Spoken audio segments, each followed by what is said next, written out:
na nahin venga lahin pui jing pathin chun king nei thei din wang na buta na zon na mun na hang giang pham lang ga pha tam ta hin sep do in na chung ma pa tin lagao chen jing hen lang hang giang phat nan na zui jing hen na lun na mun na pathin le nam pi vet dingin nu mai nun no nu hi jing jing ta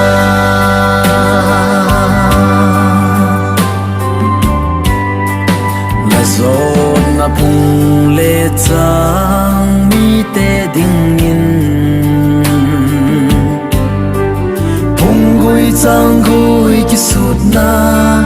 mi nu lo ling ta hung hin o na sing sung ni te ngây lu cheng ni na dam kum kho hung so jing hen na chung ma pa lagao chen jing hen lang hầm giang phat nan na zui jing hen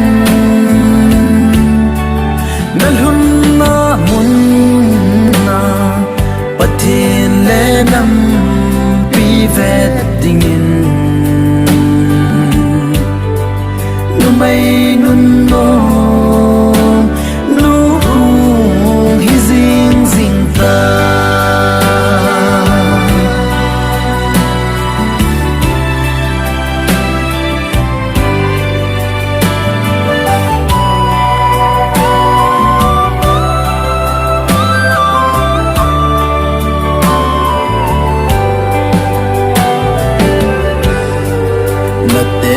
na khang ho za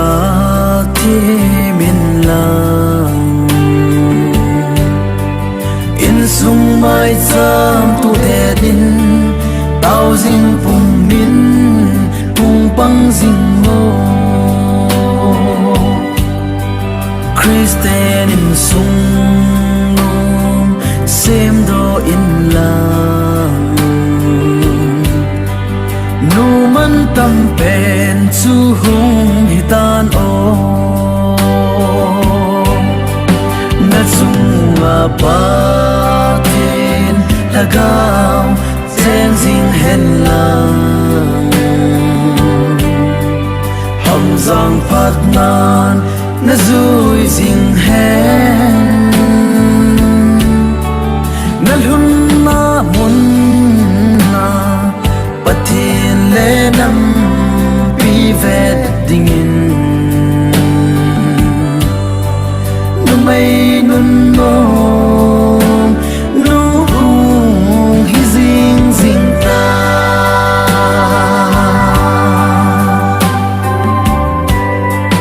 punin na sa na khang ka hin lao ve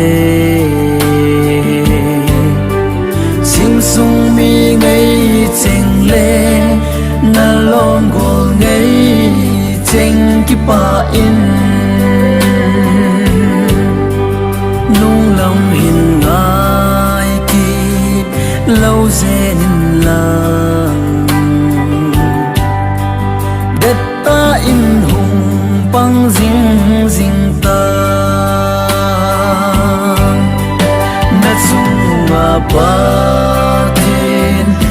sao trên dinh hẹn làng hầm giang phát nan na dui dinh hẹn